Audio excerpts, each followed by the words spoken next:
Hello, everyone. I have returned from a long hiatus. If you want to know why I had a hiatus, check out my past community posts. You may have a lot of scrolling to do, but it would take a while to explain in a video. Anyway, before I get on to the video, I'll tell you guys what I'm drawing in the back. In the background of this video, I'm drawing two drawings for my community post art. Every Friday, I post a drawing or a character design, so if you like my art, keep an eye out for that on my community tab. Oh, before we start, I just needed to let y'all know you guys don't see the complete speed paint footage in this video because at times I lost footage I recorded. That was really annoying. And I also lost an hour's worth of unedited footage after fighting for a bit. I just gave up on trying to get it back. This video has taken long enough already, so I just kind of gave up. Now, let's get on to the video. Now, I know this type of video has been done over and over again. Talk about a bunch of random things you think about, or talk about your random thoughts. But each of these videos always has something different to it. Plus, I'm a writer and artist, so I have a lot of writer and artist things to think about. Also, some of this is just me complaining. Anyways, let's get into it. So, my fellow OC creators out there, how many times have you created an OC or come up with a concept for one, but then just never use it again? I've done this so many times, thus I've never had a set group of OCs I use beyond a story or a single drawing.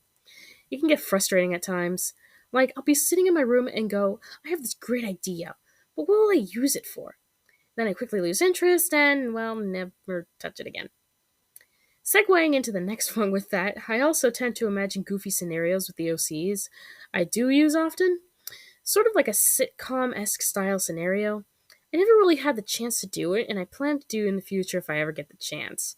It'll be probably mostly just random comic strips, maybe with a few written stuff that I might narrate in video with speed paint in the background. But yeah, I'm getting too rambly, so let's move on. So, I'm sure many of us who grew up watching cartoons always saw the classic kids' cartoon scene of a character bouncing around on the clouds like it's a solid substance. Or in more educational shows, whenever a character is asked what clouds are made of, especially if it's a younger character, they say something like, clouds are made of cotton candy, or clouds are made of cotton balls before giving the real lesson on what clouds are made of. Has anyone ever actually wondered what it'd be like if that were real? Imagine what it'd be like to frolic around in the wind, up high on the sky in the clouds. No care in the world. Well, of course, the oxygen wouldn't have to be thick enough, and then there is gravity.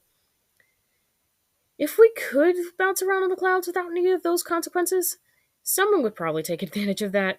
Imagine having to pay to bounce around on a cloud. Yeah, that would probably drive people away from doing it. So, to my fellow artists out there, even the more experienced ones, how many times have you set out to draw something and then it just turns out completely different to how you had it in your head? Yeah, that's happened to me. It usually comes down to composition with me. I'm still practicing composition in my art, and while I've started to improve, things I've set out to draw in the past haven't exactly turned out the way I wanted them to. That happened really often, especially when I was first starting art. There are still some old art pieces that I find, either in my room or somewhere else, and they still haunt me. Now we're really getting into the stupid ones that these types of videos are known for. So, does anyone else fill in percentages when they hear them? Someone will say, insert something here, is 97% whatever. And my brain will go, what about the other 3%? This happens all the time, and I don't even like math. I guess taking that lesson on percentages in middle school kind of stuck with me, but also not really.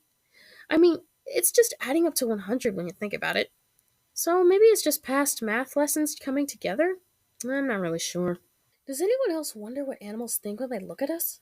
For example, I'll be looking at my dog, and she'll give me the classic blank dog stare. I often wonder what animals truly think when they look at us.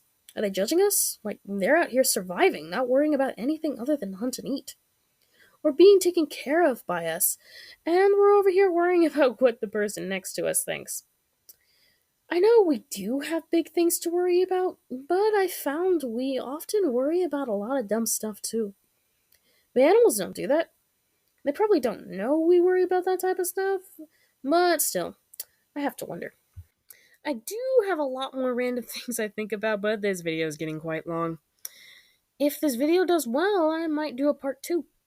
If you like the art in this video, you can see it come up on my community posts in the upcoming weeks. It might already be up, one of them might be up, but depending on when this video goes up, that's what will be determined. If you like my art, keep an eye out on my community tabs. I post there weekly with an art piece, so don't miss out. Please like, comment, and subscribe, and maybe even share this video. And do let me know, do you guys think about some of these too? What are some random things you guys think about? Let me know in the comments. Bye-bye.